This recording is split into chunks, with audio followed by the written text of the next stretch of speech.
Welcome to the Enabling Automation podcast series, season 4, AI and Automation, Shaping the Future Responsibly. A podcast where we bring experts across the ATS group of companies to discuss topics relevant to those using automation in their businesses. My name is Sarita Dankner. I'm the Associate General Counsel and Corporate Secretary at ATS Corporation, a global leader in automation solutions. I have over 20 years of legal and compliance experience across public and purpose-driven organizations, leading legal strategy, commercial governance, and risk programs, with a focus on enabling responsible growth that aligns opportunity, innovation, and technology with governance and ethics. Today's episode is about leading through transformation, an executive perspective on AI automation and purposeful change. Is AI transformation about a shift in technology, or is it more than that? What does it take to successfully lead an organization through AI transformation? My guests today are Miro Kafedzhiev, President of our Industrial Automation segment, and Steve Emery, Vice President of Global Procurement, two executive leaders at ATS who regularly lead transformation through both business outcomes and enterprise discipline. Miro and Steve, thank you for joining us. Thank you, Sarita. Thank you. Glad to be here. I want to start with the bigger picture. Artificial intelligence, AI, is obviously a very broad term and can mean many things. But generally speaking, it has a way of looking like a tool upgrade, a new capability, a new platform, a new system rollout. But what I've seen, and what I believe many leaders are living right now, is that AI transformation is actually a change in how decisions are made, how work gets done, and how trust is built. So Miro, let me start with you. I would suggest that achieving an AI transformation that is successful and that sticks is more about strategic leadership than just implementing a new technology. What do you think? I would normally agree with you. Just we have to probably take a step back and think in perspective. Yes, indeed, this is a new technology, a new capability, a new way of doing business, a new way of having our lives and living our lives. But at the same time, it's also about how you as the leader or I as the leader take this opportunity and implement it. So it's all about how would you deploy it as a strategic enabler rather than just a new technology that comes in. So that's why the most important point is not going to be about getting on the hype of artificial intelligence, but actually trying to understand what would be the cases, the use cases, where it would make sense for your particular business, your particular operation. Makes sense. And in your opinion, what do you think the objective or, the focus needs to be to keep everyone in tune with the right goals and outcomes? Is it the customer experience? Is it productivity, quality, safety, or something else? There are two ways of how companies are looking at this. One way is what are the quick wins or the low-hanging fruits we can get by deploying an agent here, an agent there in order to speed up our documentation, our calls with customers,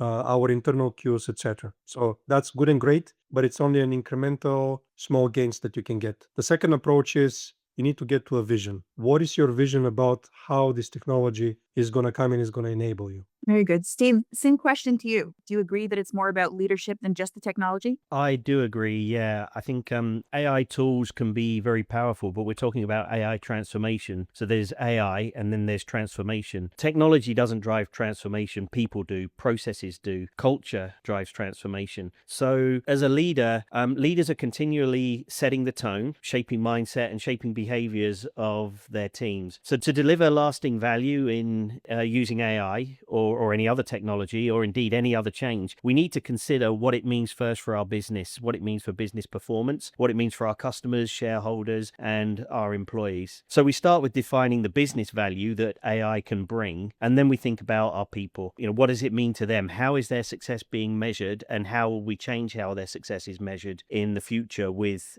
AI? Employees could feel threatened or could feel empowered by AI, and the way we set the tone, the way we position it as leaders is important. So for me, it's very much a strategic leadership issue. What do you think that leader needs to do to make that change feel more purposeful rather than disruptive for the people that are making the change? Yeah, for the most part, people like to understand the why. They like to understand why it matters for them and why it matters for the business. So as leaders, Miro talked about the vision and setting the vision. I think that's really important. But we've got to be consistent and usually repeated in our communication around the change. So how does the AI improve people's work? How does it strengthen the organization's ability to meet its mission? And how does it benefit our customers, shareholders, managers and employees. We need to paint that picture that unlocks what the future will look like and what value the AI is bringing to that future so that people can understand it and then get behind it. I think that's very true. Now, let's dig deeper. So in my experience, every real transformation forces leaders to confront at least two things. One is uncertainty, because you can't predict everything that could happen. And two is identity. And Steve, you spoke to this a little bit. People wonder, what does this mean for me, for my role, for how we win, how we move forward? So Miro, what did you have to learn or even unlearn as a leader when AI first entered the picture, or continue as AI continues to enter the picture? How is your leadership style evolving to help drive this transformation? For me, AI or large language models, they came much earlier than the wave of, you can call it 2021 forward.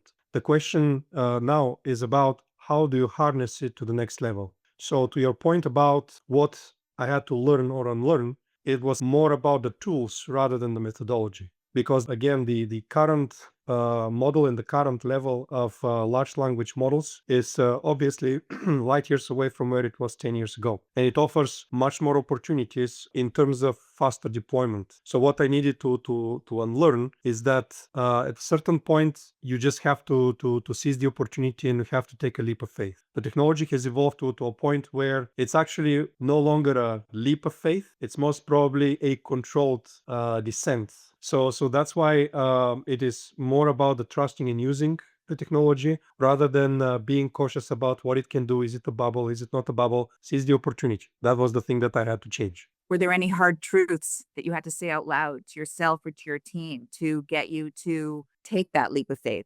Yes, the hard truth that I had to say to our teams is that if we continue in the way that we currently are doing, we will continue to be just one of the crowd. And the only way how we can differentiate is we have to take and do things different, because otherwise the definition of madness, doing the same thing and expecting different outcome, right? So that's why we had to try different things, even if they were, well, maybe we tried it in the past, or well, this is not going to work, the technology is not there. Well, we will just have to try it and we will win it along the way. Right. And Steve, what about you? Is your leadership style evolving to enable AI transformations?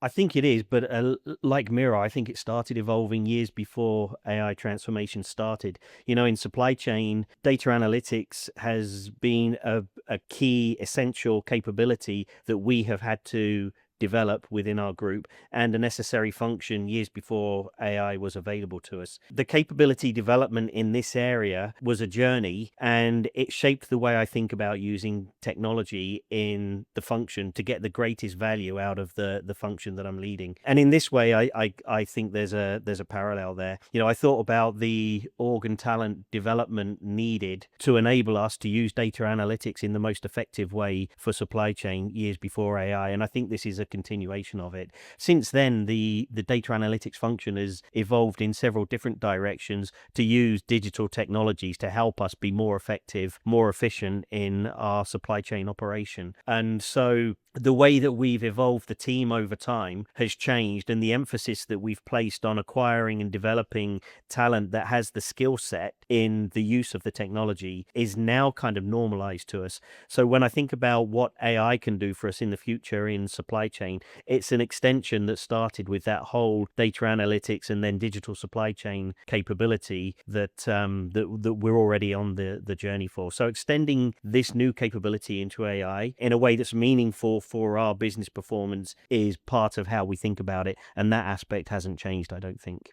Okay, so what I'm hearing from both of you is this is a continuation of a journey that started a while back. Steve, any wrong turns along the way that have maybe taught you something, not necessarily about AI, but about leading through uncertainty? Well, yeah, what I think is that initially, like lessons learned in hindsight, I think my thinking around how to use this technology was very narrow. It was very applied to a set of supply chain opportunities that we saw at the time. And I think that maybe I was slow to realize how powerful that capability could be in other areas of the business and in other functions. And certainly now with the capability that AI tool sets can bring us, it's kind of sharp sharpened all of our minds to what it can mean for the business overall. So I think that for me, it's now about thinking a lot broader about what the technology can bring to the business and about how it can improve the results in more areas. So for me, it necessitates more capability in the use of the technology, but within different functions across the business in a coordinated way so that we can drive forwards together using the technology.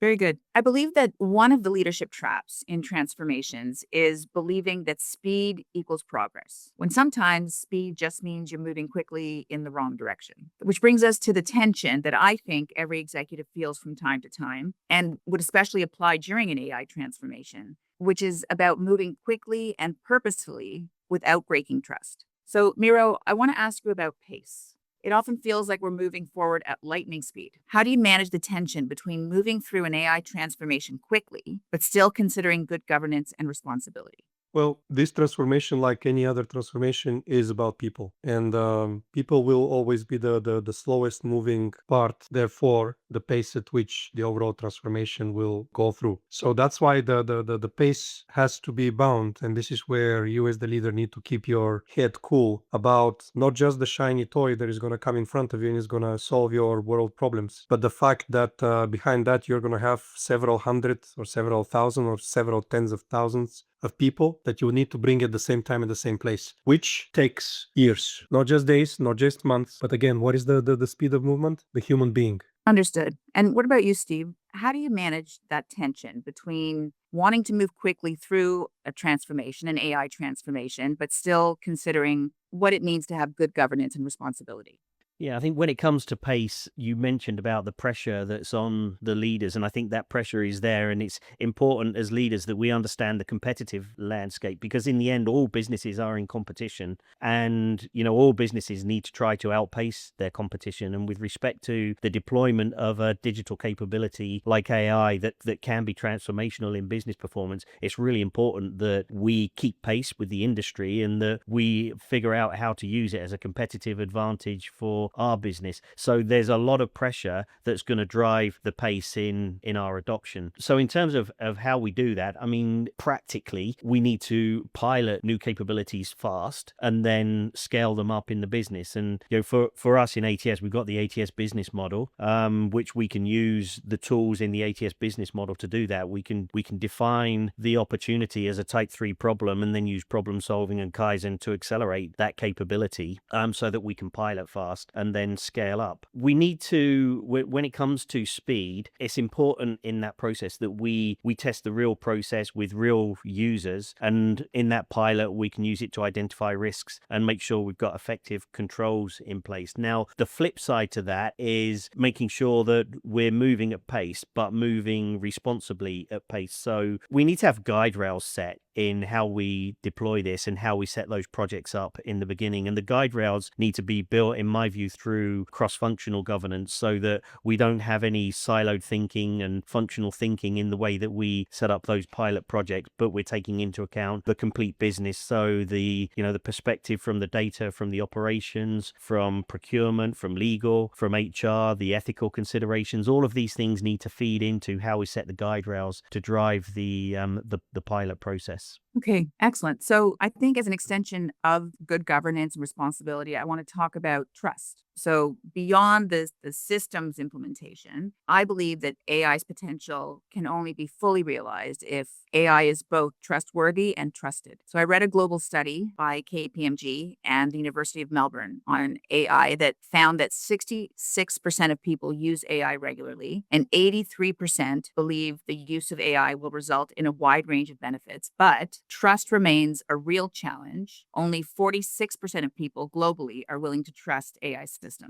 So that means that more than half of people globally are unwilling to trust AI, which reflects a clear tension between its perceived benefits and risks. So, Steve, I'd like to ask you, when trust in AI is apparently a little fragile, what does leadership need to do differently to be effective through an AI transformation? I think that there's two levels of trust. One is in the what AI is telling us, and one is in trusting how the transformation will benefit the business. I think that in the second case, we need to show early tangible wins that benefit people as well as benefiting the business. And those can come in several different forms. In supply chain, as an example, we have many roles which can add a lot of value to our business through creative thinking, analytics, and planning. But there's also a heavy workload in administration, including data mining, data entry into our systems, that digital tools and AI can help us accelerate. So when our people can see that AI is being used to reduce their workload through less administrative burden, giving them faster answers, allowing them to make faster decisions with fewer errors, they understand will benefit them, then people have more time to think creatively and strategically and to use their brain power to add value to the business. So we got to think about this in the context of how we can shift people's roles to add more value to the business by reducing that administrative burden on them through the use of digital tools and AI. And I think as leaders, we need to show specifically how those roles can evolve, again, set that vision and the direction, and then demonstrate it. At some point, you have to try it, but demonstrate it, showing people that where they're spending less time on those administrative tasks, they are beginning to add more value to the business, spending more time on strategic tasks. And then when the metrics and measurements and the KPIs that you're using for those people demonstrate the impact that they're having through their new way of working with AI, then I think you're on the winning path, and people then begin to build up trust in the process. And I think that's a little bit like the leap of faith that Miro may have mentioned earlier in the podcast. Miro, how do you do it? How do you build trust in your business environment where everything is evolving so quickly and we can't fully predict outcomes? Probably the most important thing there is you don't make the next step before you have either fully used up the previous or you have fully decided that it's no longer valid or usable. What I mean is, don't go for the next toy before you have gotten the full benefit of the current one. Yes, the new tools are going to come forward, but again, they're going to be used by people, and people will not be able to switch to a new thing every single day. So that's why the most important thing here is about sustainability. You are implementing a particular tool, whether it is an agent, whether it is a model, whether it is an AI empowered module that you're putting in. You have first to get the use out of it, which means that you have to be able to sustain and repeat. And only after that, you go to the next shiny toy. One of the things that I used to do is I used to sell a lot of Android-based devices. And this was the time when 3G came in, 4G fake came in, 5G came in. Actually, 5G networking came in China much faster than anywhere else in the world. At that time, the question was, should I be using the latest bleeding edge Android tool or Android system? Or should I be using an Android system that might be maybe a year older, but it's stable? I have debugged it and I know everything about it, and I'm able to deploy it without any hiccups. No, it was not bleeding edge. No, it was not with all the shiny bells and whistles, but actually the outcome and the benefit for the customer was, I don't need the latest Android system. I need a system that actually works and that is not going to break down tomorrow. So that's why sustainability is the name of the game when it comes to even in a fast environment that everything is turning forward, is you need to make sure that what you've deployed actually works before you go to the next one, or it doesn't, and then you make the change. I also read a report that was based on Edelman Trust Barometer data showing that trust in AI varies by country. For example, it's quite high in India and China, 77% in India, 72% in China, but much lower in the US at 32%, Canada's at 30%, and Germany's at 29%. So that means to me that the pace of AI adoption won't only be determined by how fast the technology advances, but by the willingness of people to use it, which may differ by country. So, Miro, when you're leading a global organization with different customer expectations, different employee concerns, and different regulatory and cultural contexts, what does earning trust look like at the executive level when you've got all those different dynamics around you? So this is an important question, and we have to actually peel down one layer below why you have the cultural differences. It actually has to do with the way of the, you can call it a society government contract, right? Or the public contract. So you're having a much more central government engagement the more to the east you go. In countries like India, in China, you have much bigger conservatism in Europe, in particular in Germany, about privacy in all possible shapes and forms. And then North America is, I'm not going to say in the middle, but it is much more conservative than Far East and much less conservative than Europe. So these are concepts and things coupled with legislation that you have to take into account. That's why, for example, this is no different than export controls compliance. You just have to go through it. You just have to comply with it. And you have to then understand what is the advantage or the disadvantage for you to use a particular type of technology. So I perceive this as no different than the data privacy policies, no different than the export compliance policies. Is the way how business is done. You have to incorporate, but you have to incorporate it in your structure, which means I'm always a big supporter of local for local. This means that you have to take into account the local requirements. So that's why when you do a local for local, even with AI, even though AI actually makes much bigger globalization play, it also allows you to customize and, for example, set up the setup that says, okay, I'm in the US. Use the local setup for data privacy and data governance when you go and you build an agentic model. Steve, what do you think? How do you convey confidence, but also transparency in such a dynamic environment, especially when we don't have all the answers yet?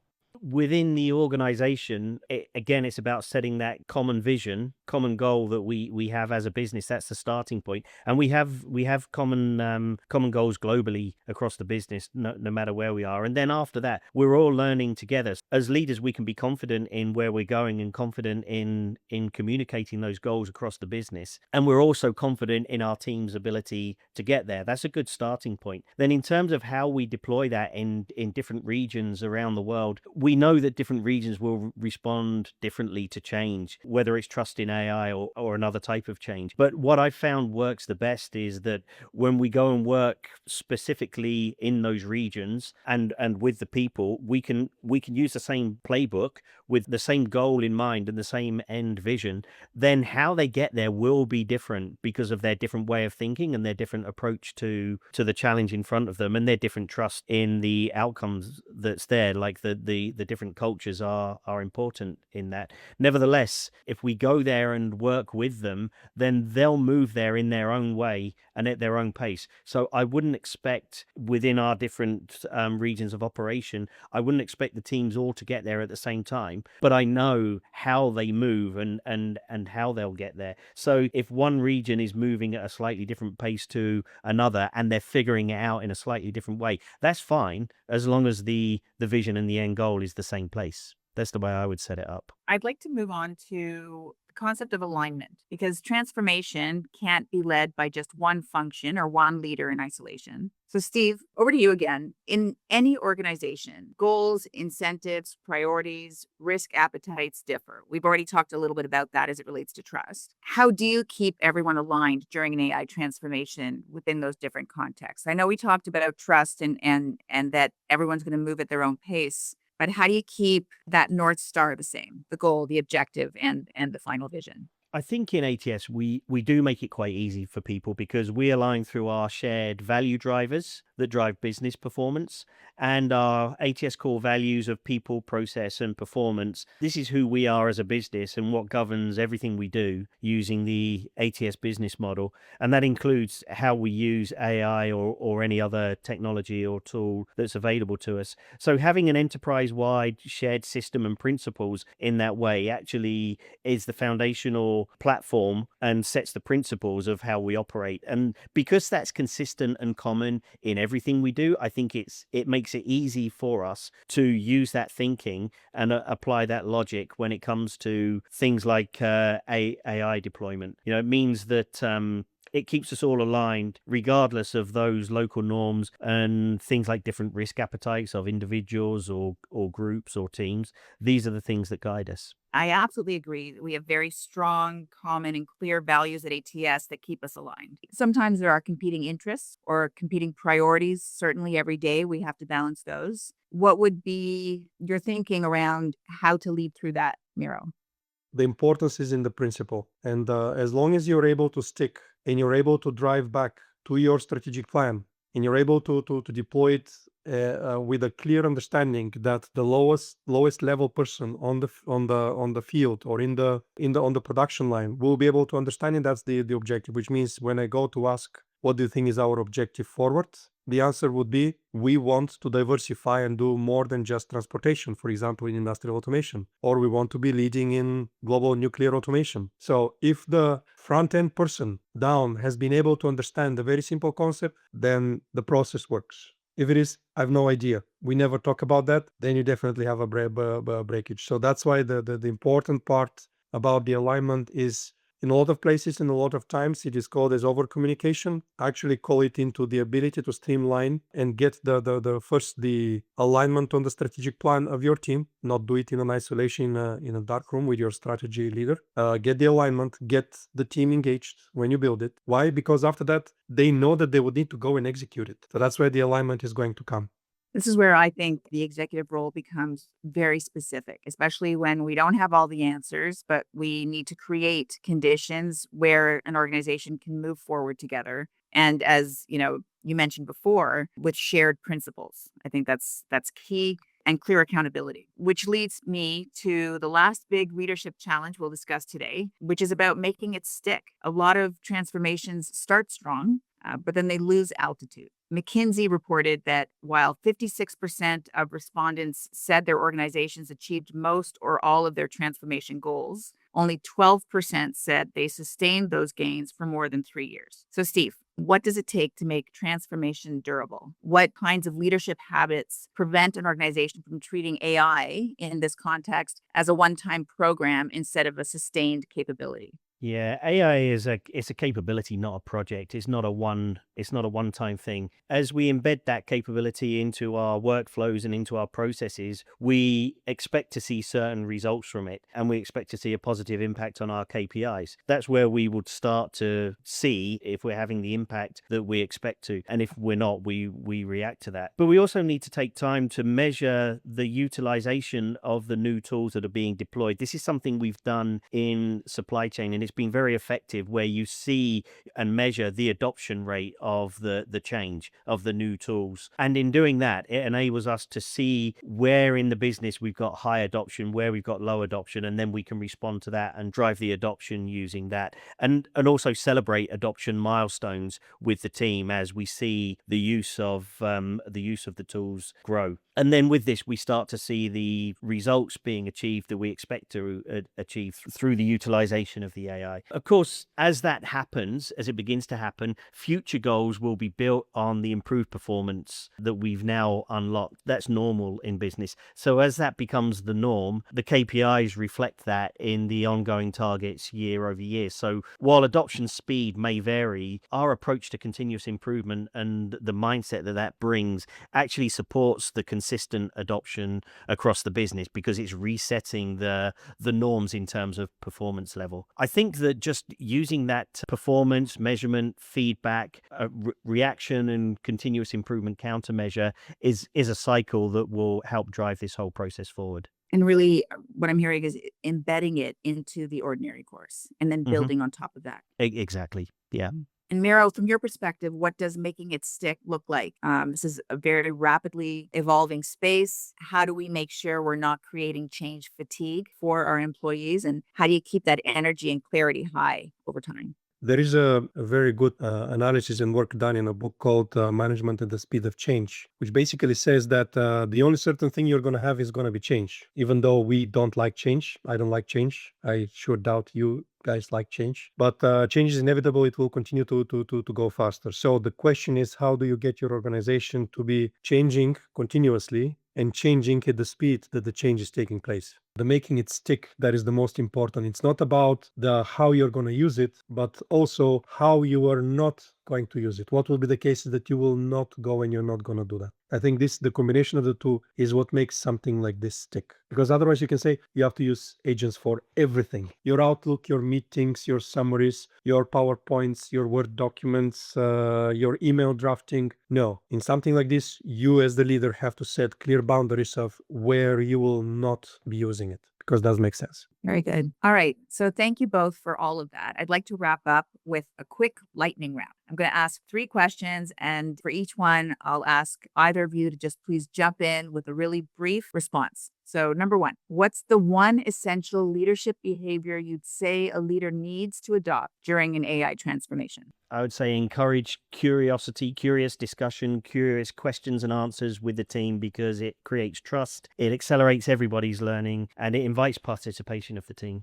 Patience. AI is driving things fast. So how do you manage it? Patience. Excellent. Okay. Number 2, what's one leadership non-negotiable that you need to put in place to protect trust during change? The ability to drive a repetitive check of sustainability. Is this thing still making sense? So just to keep checking in. No regrets. You move on. No regrets. What about you, Steve? I think mine would be goal clarity, making sure that we're clear on what we are measuring and why in the way that we're deploying this, so that we're avoiding the shiny toy syndrome, where we're doing this for the purpose of a clear business goal rather than because there's a shiny toy we think we want to use. I like that. The shiny toy syndrome. I think you should coin that phrase. Okay, number 3, if you could give one sentence of advice to a future leader about leading change in the age of AI responsibly, what would it be? Maybe it's a bit repeated, but have a clear vision regarding the end goal, and then be honest with people about what you know and what you don't know, and then include the team in the journey to get to the vision together. When you're moving forward, do not compromise on your core values. Maybe you need to change your core values, but whatever they are, do not compromise on them. Miro, Steve, thank you both for sharing your experience and your valuable insights with us today. To our listeners, thanks for joining us for this episode of AI and Automation, Shaping the Future Responsibly. It's clear that strong and intentional leadership through AI transformation is key to successful and sustained results. Stay tuned for future ATS podcasts. And when it comes to AI in automation, always remember to stay curious, stay responsible, and stay human. Thanks for listening.